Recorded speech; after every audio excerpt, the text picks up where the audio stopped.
I was able to bring my grades from 50% to 91% in 5 months.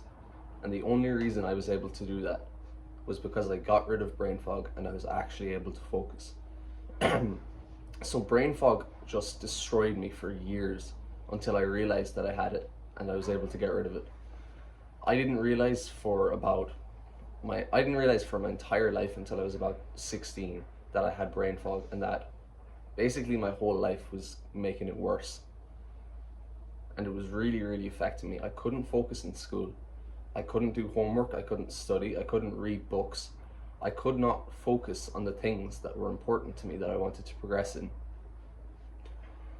And it took me about 2 years of experimenting, of learning, of trying things out and having them work or not work, for me to finally be able to think clearly, be able to focus, be able to make decisions, all of that. And I don't want you to have to go through 2 years of frustration and just disappointment that I did, not being able to focus. So if you want my personal help to go through the same transformation, you can add me on Discord. My name is OldRiver40. That's written in the description too. You can add me and I can help you out. Chances are, if you're watching this video, you have brain fog. And most people in the modern world today have brain fog too, because it's just basically everything about it is set up perfectly to give you brain fog. From the food that most people eat, how they use technology, how we sleep, how we exercise, everything is set up in a way that is just the perfect environment for you to get brain fog. And one of the biggest things that is giving you brain fog, that will absolutely cause a massive reduction in it if you change it, is the amount of carbs you eat.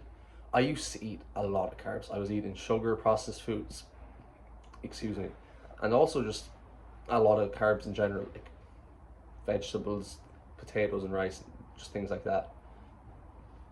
And once I found out about, I was learning about carnivore and keto and all these different types of diets to try and help get rid of brain fog. And I heard a guy on YouTube talking about how, just mentioned it, how some people really have an improvement in their mental clarity, or able to focus a lot better when they go into keto. And he said that's because they're not eating carbs. So I tried it out one day, or it was over a few weeks. I just decided to completely not eat carbs, and it was tough. Like I didn't know what else to eat, because I was based 90% of my diet was carbs, so I just ate a bit more meat. And I did that for the week. Basically I had no carbs, and it was tough, because I was addicted to carbs. I was addicted to sugar, and it took a lot of willpower not to eat it, but I mostly got through it. And I could not believe the clarity I had. I was able to focus for hours. I was able to focus in the evening, something which I was never able to do before. So I realized after this that most of the carbs I was eating was at dinner time, and I would never be able to study or do homework or read or anything after dinner. And it was because I was eating so many carbs. I was having like a blood sugar spike and then a crash, and then it would just give me even more brain fog than I would normally have. So here's an action step. Tomorrow, get up, do work, don't eat anything, do work or whatever you normally do, and do a work task, whether it's your homework, whether it's just, even if it's just reading a book, if you don't have any work like that right now, and start doing this task when you haven't eaten anything before it. And after 10-15 minutes, get a bowl of oatmeal or rice or something like that, a lot of carbs, and start to eat it as you do the work. And just pay attention to your brain, because I tried this after I saw a video about it, and I realized, oh, the carbs are making me just taking away my ability to focus, because I'm eating them right before I work. I was reading a book. It was actually a really helpful book, Deep Work by Cal Newport. It really taught me a lot about this topic. But I was eating a bowl of oats, and I was just, as time went on, as I ate more, I was just getting to the point where I'd have to reread sentences over and over and over, and it literally got to the point where I couldn't focus. So that's your action step. for tomorrow, you're going to try out this. You're going to get up, not eat anything, start to work or do something where you need to focus, and start to eat a lot of carbs and see how your brain feels.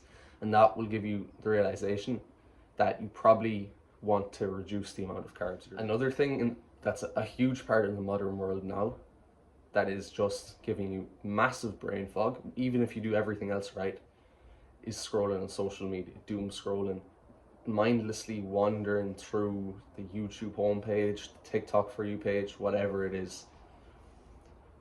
It just scatters your thoughts, your attention. It gives your brain too many context switches, and your mind will just be scattered. Your thoughts will be on 100 different things by the time you're finished, if you ever finish, because I know a lot of people now just doom scroll until they fall asleep, which is just, it's terrible for your mental health and obviously a big time waster, but it's also just really, really bad for your brain. It's going to give you so much brain fog. Whenever I go on social media and I scroll, I still do it to this day sometimes.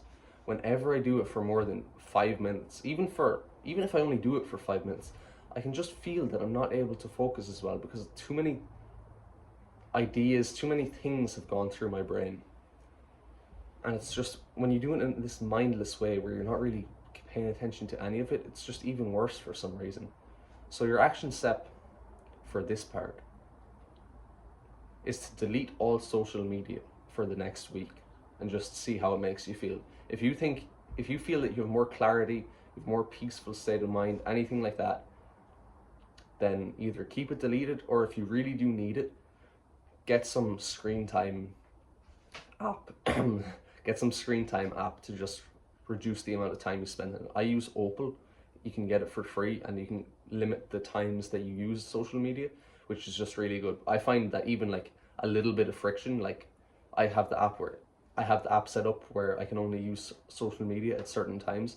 Even just a little bit of friction, like I can easily just turn it off, but that little bit of friction that's just stopping me, that makes me have to put in a bit of effort, is enough. And I think for most people it probably will be enough. So that's your action step. Set that up after the week of no social media, and I really think that'll help with your brain fog. The modern world makes it so easy for us to neglect exercise, especially if you're not an athlete. So you might be really committed to a sport right now, and that's amazing. That's really, really good for your health. It's really, really good. But if you're not, with video games, with social media, with movies, with all these things, it can be very easy to just kind of forget about exercise and sport.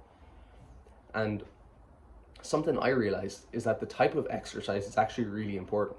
So I'll give you a story from about 2 months ago while I was preparing for my final exams. I was basically doing everything right. I was really healthy. I was eating healthy. I was not using social media at all. I wasn't watching movies. I was sleeping really well. I was eating really well. I was doing pretty much everything right. I was even training in the gym, which I was exercising very hard. But for a few days, I really started to struggle with brain fog. And I was working one day, and it was just so hard to keep pushing through the task. It was maths, and I was really struggling to just keep my brain turned on. And this was about the third day of this happening. And I finished the session barely getting anything done. And I was meant to be just taking a short break and going back to it, but I decided, well, first I realized that I hadn't gone for a run. I hadn't done cardio for like a month. I hadn't breathed heavily for like a month. And I knew that I always just get this feeling of such clarity after a run. So I was like, you know what? I'm just going to go for a run and hope it works. So I went for a run. I ran about 3 kilometers, it took like 15-20 minutes. And I came back and I had just such an amazing feeling of clarity. The next work session I got so much done. I got it done so quickly. It was just amazing. So your action step is to pick just one day a week where you go for a short run, because cardio was really, really important for your blood flow. And when you're not doing it, you're not going to have the best possible blood flow to your brain, and it's going to give you brain fog. So pick one day a week, maybe the weekend, where you just get up and you run. Most of our sleep habits are absolutely atrocious, and I was guilty of having terrible sleep habits until about a year ago when I really started taking it seriously. I remember multiple days where I would stay up to like 3, 4 a.m. playing video games or even like reading or studying. And I was just so inconsistent with the times that I got up at that it would just make me perform so badly day to day. So it's really simple. Pick a time that you're happy to go to sleep at, pick a time you're happy to wake up at. Make sure they're either 6 hours apart, 7.5 hours apart, or 9 hours apart, because this just fits your body's internal clock really well and you'll feel really energized when you do this. And stay as consistent as possible, because it's really the consistency that's important. When you're inconsistent, it's just really, really hard to manage. So do your best to stay within 5 or 10 minutes of the bedtime and the wake up time, and you'll find amazing results. The last thing that is just so common today, and it baffles me, is that everybody is dehydrated. If you live in a first world country, it's so easy to get access to water. And I'm lucky that I'm just thirsty enough throughout the day that I drink about 2 or 2.5 liters of water. But a lot of people I know aren't. And for your blood to work right, you need to be hydrated. And I said this with exercise. When your blood flow isn't optimal, you won't get enough blood to your brain, and your brain won't work as well. So drink 2 or 2.5 liters of water every day, and you'll feel way better if you're not doing this. If you want my help to set any of this up, or just if you're really, really struggling with brain fog and you don't want to spend years of your life trying to figure out how to get rid of it like I did, and just struggling with every single aspect of your life, if you're sick of it and you finally want to change, you can add me on Discord and I'll help you out. My username is oldriver540. You can see that in the description. So if you're interested in that, go and add me right now. And I hope you found this video helpful.